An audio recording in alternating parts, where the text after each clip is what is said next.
that I am the best on this microphone, in that ring, even at commentary. Nobody can touch me. See, when I step into this ring, I am addicted. I'm addicted to the high that I get from them. You could ask me anything. You could have asked me about AEW. Wrestling has more than one royal family. Making his way to the ring from East Chicago, Indiana, weighing at 210 pounds, Ricky Rhodes! You fucking mark! You get a fireball in your face. Because I'm a wizard.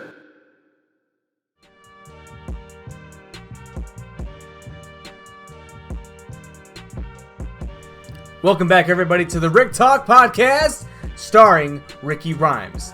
Well, so we had such a great weekend as far as Hell in a Cell went. I had a great time. I figured I'd give myself 15 to 20 minutes just to cover a little bit of wrestling. 5 minutes just to go ahead and say that I believe Hell in a Cell overall as a pay-per-view was about a 4.5 out of 5. I would actually go ahead and just say 4. It was a 4 out of 5 as a rate. Experiences when you go to an actual show.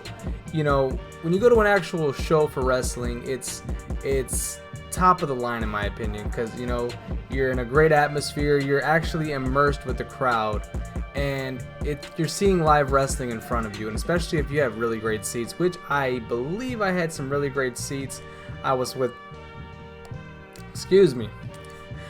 some really great friends of mine. First time going to a show with them ever. Even each of them with me, like as a group, we went and we had a great time. Shout out my boy Rob. That's 4Bs. 4Bs Rob. DJ Rob, follow him on Instagram. We had Ozcat, I am Ozcat, and we had Graciano. Graciano Fit, I believe, yes. Follow them all on Instagram. They're super great, and we had a really great time.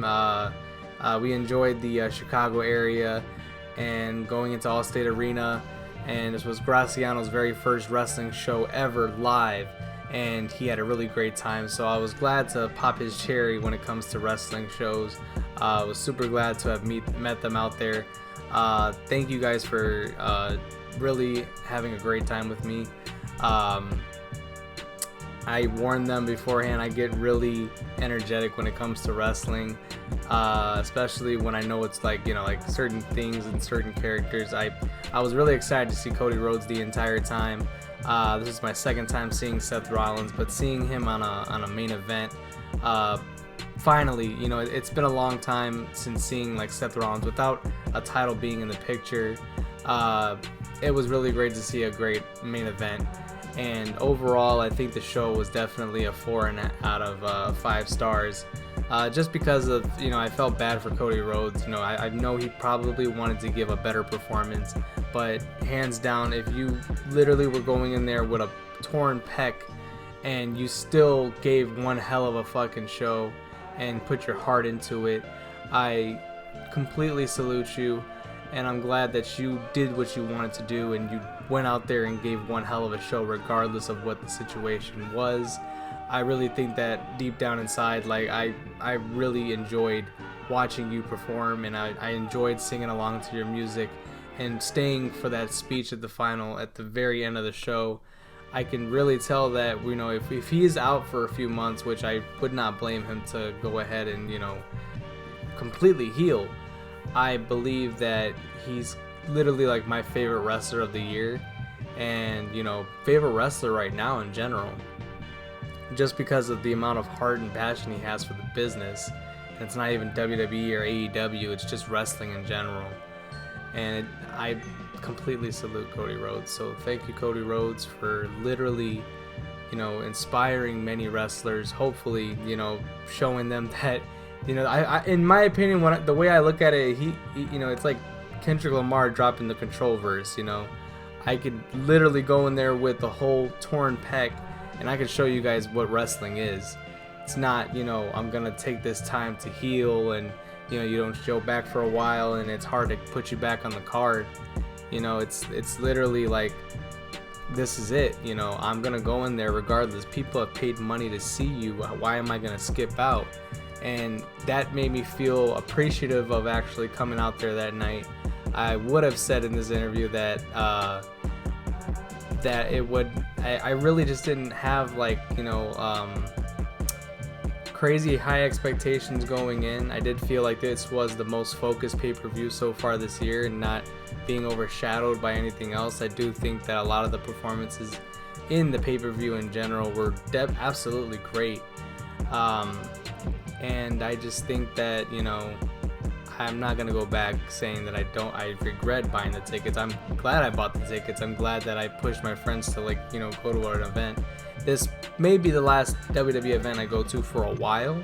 Not because I'm not proud of the product at all, but it's just I've been to a lot of WWE events. This is the 4th one I've been to in the last 2 years.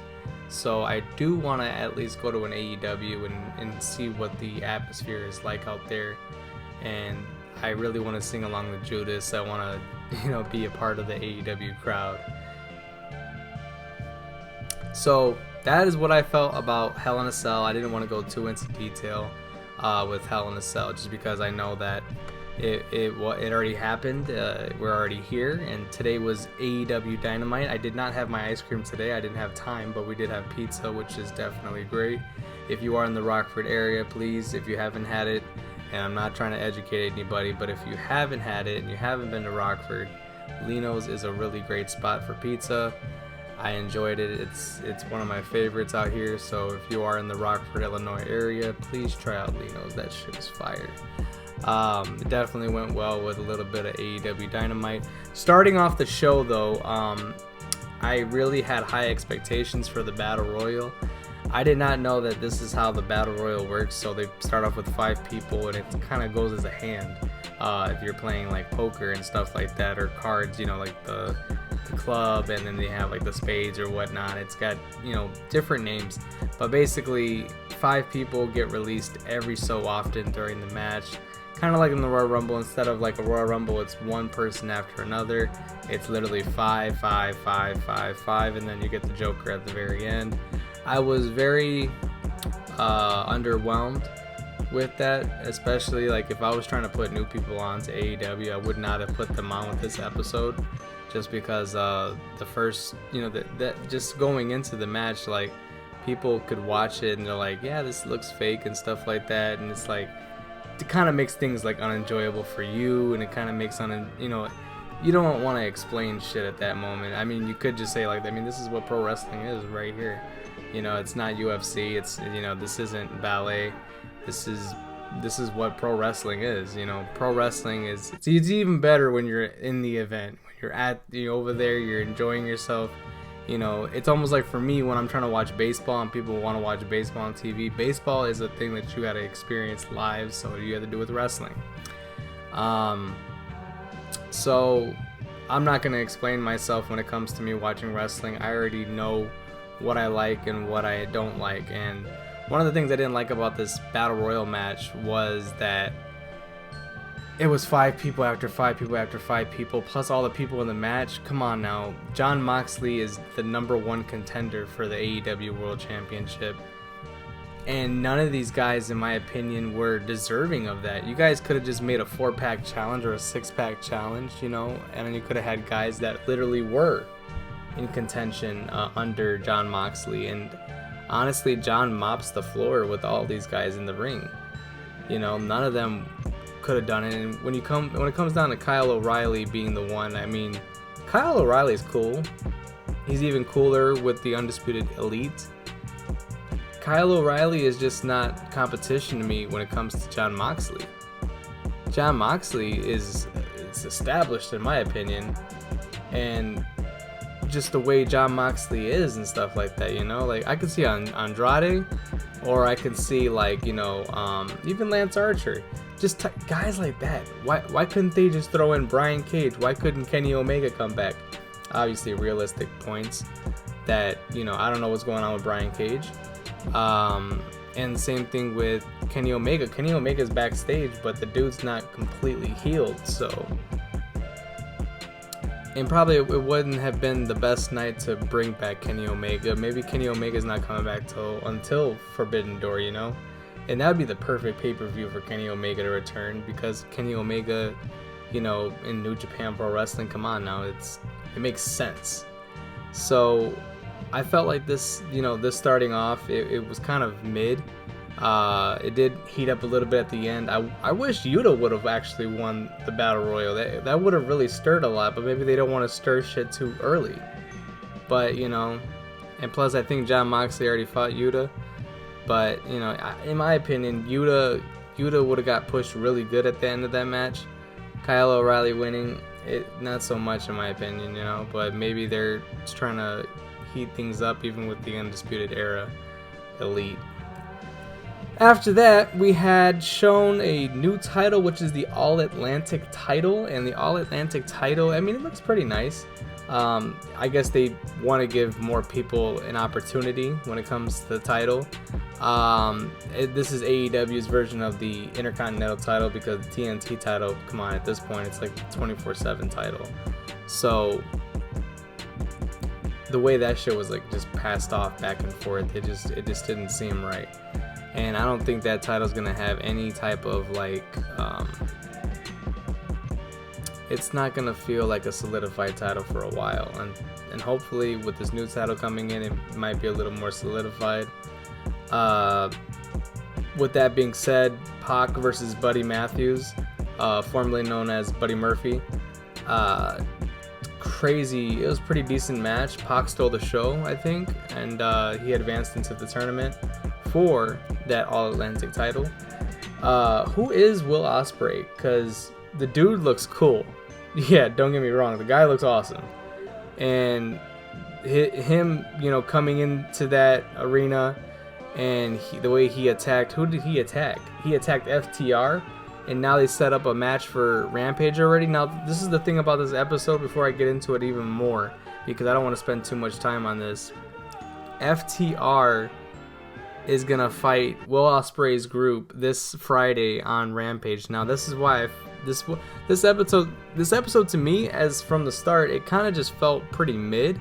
You know, mid to okay, decent. Like, it was around that area. Like, that explains like why I've been busting my head today. I was banging my head against the wall at some points because I was just like, yeah, this shit's fucking sucks. That explains the Band-Aid. But in all seriousness, like, yeah, like this show, like it just was just like nothing but teasers. They were just, you know, setting up things for the next week, and they're just teasing other bigger matches. And I think, yeah, this Dynamite just felt like a filler. Like, it just felt like a filler. It's like, why don't you guys just could have just teased some of this on other things, you know? And with no MJF on this entire episode, I wonder what's really going on with that, because are they trying to like really try to like make people crave MJF now? Because I was craving MJF, like, pause, like MJF is like the person that I want to watch, you know? And if there's no MJF, I'm kind of like, in my head, I'm kind of tuned out already, because I'm like, there's nothing that kind of got me excited. There's nothing that kind of got me like, oh, what did he say, or why did he say that, you know? But Will Ospreay showing up, and maybe MJF would have actually distracted the entire show, but Will Ospreay showing up, that was cool. I don't know too much about him, but it gave me like Adam Cole feels with the Undisputed Era debuting on NXT, attacking Drew McIntyre. You know, that's the kind of feels that I got from Will Ospreay. So I thought that was really great. So now his team are going to show up on Rampage, and Rampage looks like a pretty good episode so far, so I cannot wait till Friday. As well as Adam Page taking on Dave Finlay, and I did not know that Fit Finlay had a son, and that is David Finlay. Looks nothing like his dad, but I could be wrong. But to me, it didn't look like him, and I liked Finlay, and I looked up a video earlier about Finlay saying that he hates when people say wrestling's fake, and he proves them wrong by breaking their thumb, because showing them, like, you know, some moves hurt and some moves don't hurt, you know, but I'm gonna show you what pain is, because we have quite a tolerance. And that was crazy. Like, I love that. I love that shit. and Page winning that match, afterwards giving a speech and saying that he doesn't see himself in the AEW contendership spot anytime soon. So he called out Okada from New Japan Pro Wrestling, the IWGP World Heavyweight Champion. Plug Pedro, plug me with that information, because dude, I need to know more about these wrestlers. I'm pretty sure you're gonna point me to your playlist, but hey, that's fine with me. I still gotta watch a lot of videos. You have a lot of videos to show me. There's a lot of videos on that playlist. I will get to them as soon as possible. With that being said, Adam Cole, who was commentating that Page Finlay match, said, bullshit, I'm gonna go ahead and challenge Okada. If anybody's gonna get a title shot, it's definitely gonna be me, not you, Adam Page. So we're gonna see what's good with that and what's gonna happen, over the next couple of weeks, because we still got a couple more weeks before we hit the end of June. And I'm salty right now because Chicago already sounds like a fucking banger at the United Center. Forbidden Door, it's just blowing my fucking mind. Speaking of TNT title, Wardlow has shot his shot towards Scorpio Sky for the TNT Championship, and we are looking like we are going to get this match sometime soon, not knowing where it's going to happen yet. However, Scorpio Sky does have an injured knee, so maybe it might take some time. In the meantime, smart Mark Sterling went ahead and challenged Wardlow to either going ahead and fighting him in court or taking on 20 security guards next Wednesday on Dynamite. It looks like it's going to be 20 security guards taking on Wardlow in an elimination match. Cannot wait to see that. We're going to see power bombs galore. I love Wardlow. It is war. As well as that, we had the Bucks having a little promo in the back talking their shit. Hardy Boys came in. After that, Jurassic Express came in. Now we have a triple threat ladder match as stated by Christian Cage, the manager of the Jurassic Express. Looks like we're going to have a ladder match between all three of those tag teams next Wednesday on Dynamite. Like I said, they're setting up bigger matches as the weeks go on now. And I cannot wait till next week's Dynamite, because it's not only that triple threat ladder match for the world tag team titles of AEW, we're also going to get a hair versus hair match. That is Chris Jericho taking on former Inner Circle member Ortiz. I cannot wait to see that. It's going to be a hilarious bout, in my opinion. It should be, at least. After that, we had a AEW Women's Championship match between Marina Shafir versus the AEW Women's Champion Thunder Rosa. It was a pretty decent bout, not gonna lie. I do think that at the end, setting up Toni Storm versus Thunder Rosa in the future, after Thunder Rosa getting attacked by Shafir after Shafir lost the bout. I do think that Toni Storm saving her and coming out and showing that, there may be a title match in the future. I cannot wait to see, Toni Storm getting pretty good opportunities instead of pie in the face or, originally planned, getting her shirt torn off on SmackDown. She's not getting embarrassing moments on AEW so far. So I don't know what's going to happen with this, but maybe they might build on it in the future. Hopefully Thunder Rosa is not going to get just promos, and she's actually going to get some good matches. Finally, she got a match, which was pretty decent. After that, we had Jon Moxley. We had Jon Moxley take on Kyle O'Reilly in the main event as planned. And like I said, we might as well just call him John Mopley, because he mopped the floor with Kyle O'Reilly.